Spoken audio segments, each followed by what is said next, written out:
नहीं seriously, India का street food इतना अनहाइजीनिक और अनहेल्दी हो चुका है कि आप इमेजिन भी नहीं कर सकते।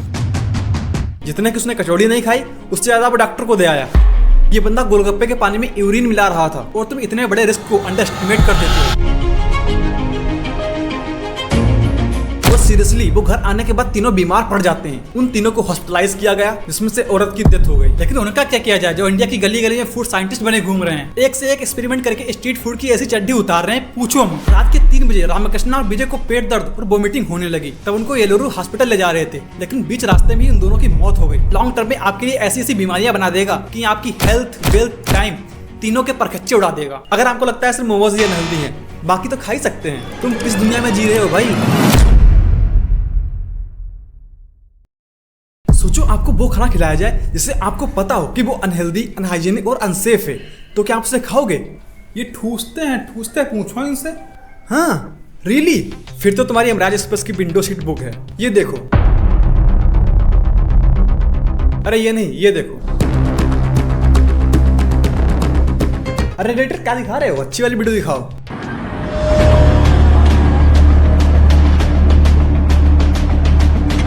एक तेलंगाना का वीडियो वायरल हुआ जिसमें ये भाई साहब वो मिला रहे थे, मतलब समझ जाओ वही। तू समझा? हाँ। नहीं तू समझा नहीं। अरे सीमेन। यही नहीं, ये देखो कैसे गंदे पानी में बर्तन धुल रहे हैं। अब बड़ा पाव घर लोगों तो जानते ही होगे। पहले इसने मुंह में हाथ डाला, फिर उसी हाथ से बड़ा पाव बनाने लगी। शाबाश। ये देखो अपनी गालियों के लिए मशहूर भाई साहब, गालियां और कचौड़ी तो खिलाते ही हैं, साथ में बीमारी भी फ्री में देते हैं। What? नहीं सीरियसली, एक मैक्सिकन ब्लॉगर इंडिया टहलने आया, उसने इनके यहाँ कचौड़ी खाई और फिर उसका थोड़ी देर बाद पेट दर्द करने लगा, उसे हॉस्पिटलाइज होना पड़ गया। जितने कि उसने कचौड़ी नहीं खाई, उससे ज्यादा वो डॉक्टर को दे आया। इसने तो हद ही कर दी। ये बंदा रहने दे बताने को, ये खाना छोड़ देंगे। खाना सही में बता दूं, मैं मजाक नहीं कर रहा, आप खाना छोड़ दोगे। ये बंदा गोलगप्पे के पानी में यूरिन मिला रहा था। नहीं सही में, उसने वहीं पर मुंहता और उसी टॉयलेट को गोलगप्पे के पानी में मिला दिया। शुक्र करो लोगों का जिसने इसके वीडियो को वायरल किया और फिर पुलिस ने अपने लंबे हाथों से इसे धर दबोचा, जिसके बाद इसे पब्लिक में ऑब्ससीन एक्ट करने और लोगों की हेल्थ के साथ खिलवाड़ करने के जुर्म में इसे जेल की हवा खिला दी। ये हाल है स्ट्रीट फूड का। ऐसे ही हैदराबाद में एक औरत अपने 2 बेटियों से कहती है, चलो बेटा आज तुमको मार्केट टहला कर लाते हैं। बेटियां खुश, हाँ आज तो मार्केट टहलने को मिलेगा। तीनों रास्ते में जा रहे होते हैं, उनको रास्ते में एक मोमोज का ठेला दिखता है, तो एक लड़की जिद करने लगती है, मम्मी मम्मी मुझे मोमोज खाने, मोमोज खाने। मोमोज। अबे तेरी लार कहाँ टपक रही है बे? अबे टपक नहीं रही है, मतलब बता रहा हूँ। तीनों मोमोज खाते हैं और सीरियसली वो घर आने के बाद तीनों बीमार पड़ जाते हैं। उन तीनों को हॉस्पिटलाइज किया गया, जिसमें से औरत की डेथ हो गई और उसके अलावा 50 लोग और हॉस्पिटलाइज हुए। उस दिन जिसने उस ठेले वाले के पास मोमोज खाए, मैक्सिमम हॉस्पिटलाइज हो गए। अगर आपको लगता है सिर्फ मोमोज ये अनहेल्दी है, बाकी तो खा ही सकते हैं। तुम किस दुनिया में जी रहे हो भाई? जरा ये देखो, ज्यादा दिनों की बात नहीं है, पंजाब के मोहाली में एक मोमोज फैक्ट्री में छापा पड़ा और पता है फ्रिज से एक कुत्ते का सिर मिला। सड़ी हुई सब्जियां यूज की जा रही थी और इतने अनहाइजीनिक तरीके से मोमोज, स्प्रिंग रोल्स, कबाब, पराठा क्या क्या तैयार किया जा रहा था कि आप देखकर खाओगे भी नहीं। और फिर जब आप लोग यही ठेले पर खाते हो तो कहते हो आहा मजा आ गया। डॉग लवर्स का प्यार जो डाला गया है इसमें। अगर आप कहते हो चलो छोड़ो आज चाइनीज नहीं कुछ इंडियन खाते हैं, पकोड़े या कुछ भी मतलब इंडियन, तो आपके लग गए। दिल्ली का ही वीडियो वायरल हुआ जिसमें ये बंदा हॉस्पिटल वालों को अमीर बनाने का प्लान बना रहा था। मतलब इसने 5 ऑयल के पैकेट गर्म तेल में डालकर खोल दिए। जैसे इसने ऑयल के पैकेट हॉट ऑयल में डाले, सबसे पहले पॉलिथीन मेल्ट हुई, फिर इसी के साथ पॉलिथीन पर लगी इंक भी हॉट ऑयल में मिक्स हो गई। अब यही माइक्रोप्लास्टिक पहले पकोड़े में जाएगी, फिर आपके पेट में जाएगी। नहीं 1-2 बार खाने से कुछ नहीं होगा, हॉस्पिटल तो तब पहुंचोगे जब अपनी जीएफ की फोन की तरह खाओगे डेली कंसिस्टेंसी से। हाँ बाबू क्या कर रहे हो? नहीं कुछ नहीं, बस फ्लाईओवर के नीचे पकोड़े खाने जा रहे हैं। ब्रेकअप, मैं तुमसे बात नहीं करूंगी। क्यों? क्या हुआ?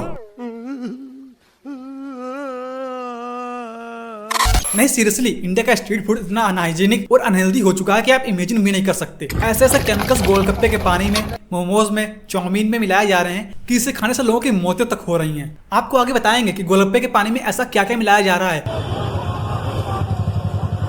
नहीं मुंह तो पीने से नहीं मरोगे, वो तो परेशान भी पीते हैं।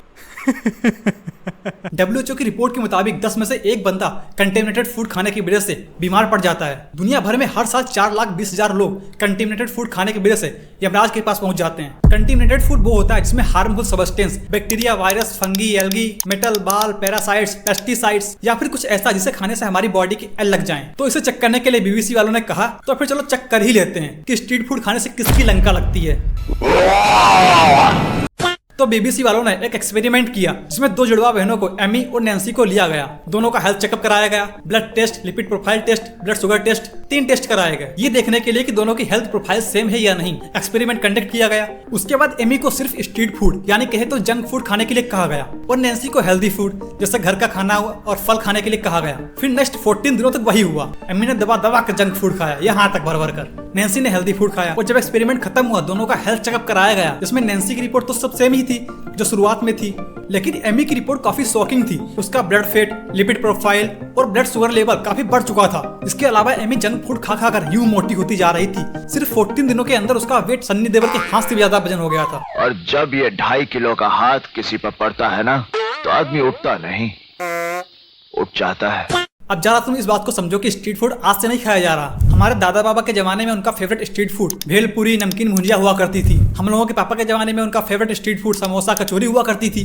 लेकिन आजकल के बच्चों का फेवरेट स्ट्रीट फूड क्या हो चुका है पता? मोमोज, बर्गर, चाउमीन, पिज्जा, दुनिया भर का जंक फूड। लेकिन उनका क्या किया जाए जो इंडिया की गली गली में फूड साइंटिस्ट बने घूम रहे हैं, एक से एक एक्सपेरिमेंट करके स्ट्रीट फूड की ऐसी चड्डी उतार रहे हैं पूछो मत। मैं वही बता रहा हूँ जो हो रहा है। कोई मैगी में माजा डाल रहा है, कोई आइसक्रीम में गोलगप्पे बना रहा है, कोई कोल्ड ड्रिंक में ऑमलेट बना रहा है। और जब इन भाई साहब से पूछा गया ऐसे आइडिया कहाँ से आते हैं, ऐसे आइडियाज तो हफ्ते वक्त ही आते हैं। नहीं वो सही कह रहा है, ऐसे आइडिया ऐसे टाइम पर ही आते हैं। सिकंदर भाई का नाम सुना होगा आपने, आमलेट बना रहे थे मैंगो का, उनको देख के आइडिया आया। क्या इनके भी गुरुजी हैं? फिर मैंने सिकंदर भाई साहब पर रिसर्च की, तब मुझे पता चला सिकंदर भाई ने तो इसमें पीएचडी कर रखी है। पेस्ट्री वाला ऑमलेट, डोरिटोस का ऑमलेट, आम वाला ऑमलेट, कुलचे वाला ऑमलेट, कुत्तों वाला ऑमलेट, मैगी वाला ऑमलेट, अमूल दूध omelette, cake omelette, pizza omelette, chips omelette. हद तो तब हो गए जब इनके पास भी मोमोज ऑमलेट मिला। मतलब तुम इनको कुछ भी दे दो उस पर अंडा तोड़ देंगे ये। साला कोई इज्जत ही नहीं है, किसी में भी घुसेड़ दे रहे हैं। अब देखो बात ऐसी है, स्ट्रीट फूड के ऐसे कॉम्बिनेशन से तुम न्यूट्रिएंट्स तो भूल ही जाओ, उल्टा इसमें फैट, शुगर, आर्टिफिशियल कलर और मिल जाते हैं जिससे हार्ट की तो लंका लगनी पक्की है। इन बंसी वाले बाबा को ही देख लो, कितनी सफाई से पानी बनाया जा रहा है, ग्लव्स तक नहीं पहन रखे हैं और लोग देख भी रहे हैं, खाने के लिए लाइन लगाई पड़ी है। केवल गर्भवती महिला और इनका बच्चा छोटा जी हमसे दूर रहे, वो हमारे पास में भी ना आए, उनके लिए डायरेक्ट जहर है। अबे देख क्या रहे, तुम्हारे लिए भी ये जहरी है। लोग पैसा कमाने के लिए इस हद तक गिर गए हैं, उनको हेल्थ हाइजीन की कोई चिंता नहीं है। ना हाथ धोना, सड़े गले इंग्रेडिएंट्स को यूज करना, इससे आपकी मेंटल, फिजिकल और वेल्थ पर क्या असर पड़ेगा इससे इनको कोई लेना देना नहीं है। जैसे तुमसे कोई कहे वहाँ पर बाथरूम है, उसमें नल लगा हुआ है, वहाँ जाओ उसमें से पानी पी लो जाकर, तो तुम क्या करोगे? जूता निकाल के उसकी थुत्थन फोड़ोगे पहले, है ना? ऐसा ही एक इंसिडेंट कोल्हापुर में हुआ था। एक स्ट्रीट फूड वेंडर बाथरूम से पानी ला रहा था और उसी पानी से गोलगप्पे का पानी बना रहा था। और जब पुलिस वालों ने उसे पकड़ा तब झूठ भी बोल रहा है कि मैं पानी नहीं मिला रहा था। बहुतों को इस वीडियो की वजह से पकड़ा गया। Kolhapur where a street vendor caught mixing toilet water in pani puri। अब न जाने कितने स्ट्रीट फूड वेंडर्स हैं जो आपके पीछे क्या क्या मिलाते हैं आपको पता तक नहीं है। लेकिन अगर आप अनहाइजीनिक ठेले से कुछ भी खाते हो तो माइक्रोबायोलॉजिकल लेवल पर आपको अंतर नहीं पता चलेगा। लेकिन लंका तो तब लगती है जब साइंटिस्ट इन स्ट्रीट फूड्स पर रिसर्च और स्टडी करते हैं। ऐसी एक study institute of hotel management and catering nutritionists Pusa ने की, जिसमें बहुत बड़ा खुलासा हुआ। इन्होंने वेस्ट दिल्ली की 5 ऐसी लोकेशंस चुनी जहां बहुत ज्यादा सेल हुआ करती थी। इन सभी एरियाज में इन्होंने samosa, Maggi, burger, chow mein, momos सभी की स्टॉल्स पर महीने में 2 बार बड़े बड़े अंतराल पर सैंपल्स इकट्ठा किए और इन सैंपल्स में इनको ऐसी ऐसी चीजें मिली जिसका इन्होंने अंदाजा भी नहीं लगाया था। और हाँ, अगर तुमने गोलगप्पे नहीं खाए तो वीडियो पॉज करो और पहले गोलगप्पे खाकर आओ, क्योंकि अब मैं जो बताने वाला हूँ उससे सुनकर तुम्हारी आत्मा बाहर आ जाएगी और हो सकता है शायद तुम गोलगप्पे खाना भी छोड़ दो। और जब सैंपल्स का रिजल्ट आया तो उनको 4 ऐसे बैक्टीरियल पैथोजेंस मिले जो उन्होंने एक्सपेक्ट भी नहीं किए थे। Bacillus cereus, clostridium perfringens, staphylococcus aureus, salmonella species bacterial pathogens मिले जिसकी वजह से उल्टी, डायरिया, टाइफाइड और फूड पॉइजनिंग होती है। बट हार्ट अटैक देने वाली बात उतनी ये नहीं थी जितनी ये कि ये बैक्टीरियल पैथोजेंस और इकोलाई का सोर्स क्या है, मतलब ये आए कहां से। डॉक्टर अर्पिता शर्मा ने बताया कि अगर गोलगप्पे के पानी का कॉलिफॉर्म टेस्ट पॉजिटिव आ रहा है तो इसका सीधा संकेत है कि इसमें फीकल कंटेमिनेशन या फीकल मैटर है। मतलब अगर सीधी भाषा में कहें तो उसमें टट्टी पेशाब के अंश हैं। क्या बात कर रहे हैं? हाँ सही बता रहा हूँ मैं। सदमा लगा ना और लगेगा, भी आगे देखते रहो। अब ये आया कहाँ से? एक गोलगप्पे वाले को 1 नंबर 2 नंबर लगी, वो बीच में छोड़कर गया, करके आया, उसने बिना हाथ धोए आपको खिलाने लगा। अब यही पानी आपको और चाहिए। ऐसा ही एक इंसिडेंट आंध्र प्रदेश के एलुरु डिस्ट्रिक्ट में हुआ, जब 10 साल के रामकृष्णा और 6 साल के विजय अपने मम्मी पापा के साथ मार्केट गए। दोनों ने वहाँ गोलगप्पे खाए और उनके मम्मी पापा ने भी वही कुछ स्ट्रीट फूड खाया और सभी खाकर घर आ गए और सो गए। लेकिन रात के 3 बजे रामकृष्णा और विजय को पेट दर्द और वोमिटिंग होने लगी। उनके माँ बाप उनको लोकल हॉस्पिटल लेकर गए, लेकिन जब उनको फायदा वहाँ नहीं मिला तब उनको एलुरु हॉस्पिटल ले जा रहे थे, लेकिन बीच रास्ते में ही उन दोनों की मौत हो गई। अब ये कहानी मैं बनाकर नहीं बता रहा हूँ, ये रियलिटी में न्यूज में आया था। अभी सभी को पता है कि फास्ट फूड खाने से लोग बीमार पड़ रहे हैं, मर रहे हैं, फिर भी खा रहे हैं। आखिर ऐसा क्यों? इसके पीछे 4 मेन रीजन है। पहला तो उसका टेस्ट और मजेदार फ्लेवर। आपने नोटिस किया होगा जो भी हम घर खाते हैं, समोसा, गोलगप्पा, मोमोज, बर्गर, पिज्जा, तो उसमें टेस्ट ही नहीं आता है। लेकिन वही जब मार्केट में खाते हैं तो आहा क्या मजा आता है।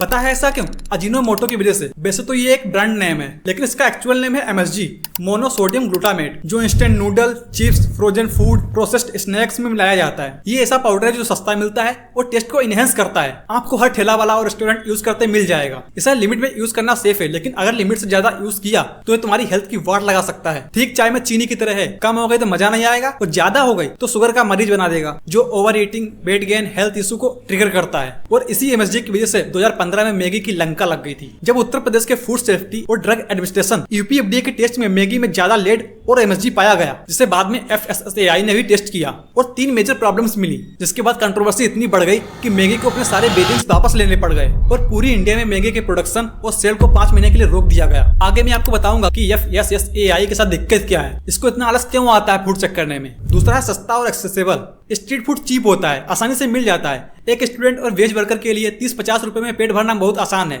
जबकि रेस्टोरेंट में जाना या घर का खाना खाना बहुत ही महंगा पड़ जाता है। यानी पॉकेट फ्रेंडली होने की वजह से लोग रिस्क को इग्नोर कर देते हैं। पहाड़ में जाए हाइजीन, खाने पे कंसंट्रेट करो, बाद में देखा जाएगा। तीसरा है हैबिट और कल्चर। बचपन से हम लोग समोसे, गोलगप्पे, पकौड़ी, मोमोज खाते आ रहे हैं, एक आदत सी बन गई है। कहीं भी तुम देख लो, शादी पार्टी, मेला, हर जगह तुमको फास्ट फूड स्टॉल्स पर भीड़ मिल जाएगी। ऐसा लगेगा कि फ्री में बढ़ रहा है, आओ ले जाओ। चौथा है इग्नोरेंस और ट्रस्ट फैक्टर। बहुत से लोगों को असल में पता है कि जो हम खा रहे हैं, जिसमें ये तला जा रहा है, उसका तेल काला हो चुका है, गटर के पानी की तरह लग रहा है, हाइजीन नहीं है, मक्खियां लग रही हैं, चूहे घूम रहे हैं और इसके बावजूद भी पूड़ियां तली जा रही हैं। फिर भी हम इसे इग्नोर कर देते हैं और तुम ये जानते भी हो, फिर सोचते हो अरे यार सभी खा रहे हैं तो मुझे खाने में क्या है, और तुम इतने बड़े रिस्क को अंडर एस्टिमेट कर देते हो। और ऐसे फूड की इंडिया में कोई कमी नहीं है, हर गली नुक्कड़ पर आपको कचड़ा खाने को मिल जाएगा। बस आपकी जेब गर्म होनी चाहिए, मतलब ये होना चाहिए।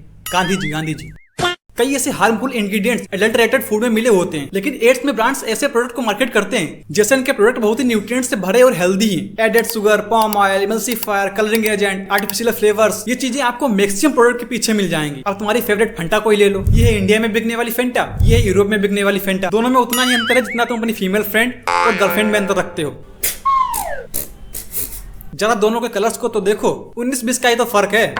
19-20 का फर्क है, 19-20 का फर्क है, 19-20 का फर्क है। नहीं, ज्यादा फर्क है, क्योंकि यूरोप में बिकने वाली फेंटा में आर्टिफिशियल कलर्स नहीं है और इंडिया में बिकने वाली फेंटा में दबा दबा कर आर्टिफिशियल कलर्स भरे गए हैं। सिर्फ कलर ही नहीं है, शुगर भी दबा दबा कर डाली गई है। ये देखो, इंडिया में बिकने वाली फेंटा पर 100 ग्राम पर 13.7 ग्राम शुगर है, जबकि ये में देखो वेस्टर्न यूरोप में 100 ग्राम पर 4.5 ग्राम शुगर मिलता है। ये सिर्फ फेंटा में ही नहीं हो रहा, chocolate, Coke, energy drink, package juice, snacks, biscuit, कुछ भी हो, सभी में अदर कंट्रीज के मुकाबले ज्यादा चीनी, आर्टिफिशियल कलर्स और पाम ऑयल पड़ा हुआ है। रीजन FSSAI के फूड सेफ्टी के रूल्स स्ट्रिक्ट ना होना। हमारा पार्लियामेंट खुद कह रहा है FSSAI अपने फंड को यूटिलाइज नहीं कर पा रहा है और खुलेआम फूड सेफ्टी एंड स्टैंडर्ड्स को नजरअंदाज कर रहा है। USA के FDA ने हल्दीराम के प्रोडक्ट बैन कर रखे हैं क्योंकि उनके अंदर पॉइजनस और एडल्टरेटेड कंटेंट मिला, और असली मसाले सच MDH सिंगापुर और हांगकांग में बैन हो रखा है क्योंकि इनके मसालों में एथालीन ऑक्साइड मिला। इनफैक्ट च्यवनप्राश को कैनेडियन गवर्नमेंट ने 2005 में बैन कर दिया था क्योंकि इसमें मरकरी पाया गया। साला मैं तभी कहूँ ताकत क्यों नहीं आ रही है यार। अब तुम कह रहे हो यहाँ तो बैन नहीं हो रखा है क्योंकि वहाँ की गवर्नमेंट को अपनी जनता की परवाह है, लेकिन हमारे देश की गवर्नमेंट अगर हम करें तो करें क्या, बोले तो बोले क्या। अगर आपको लगता है कि स्ट्रीट फूड्स में सिर्फ हाइजीन की प्रॉब्लम है तो ये वीडियो तुम्हारी आंखों पर से दूर हटाने के लिए थी। जो कुछ भी तुमने अभी तक देखा,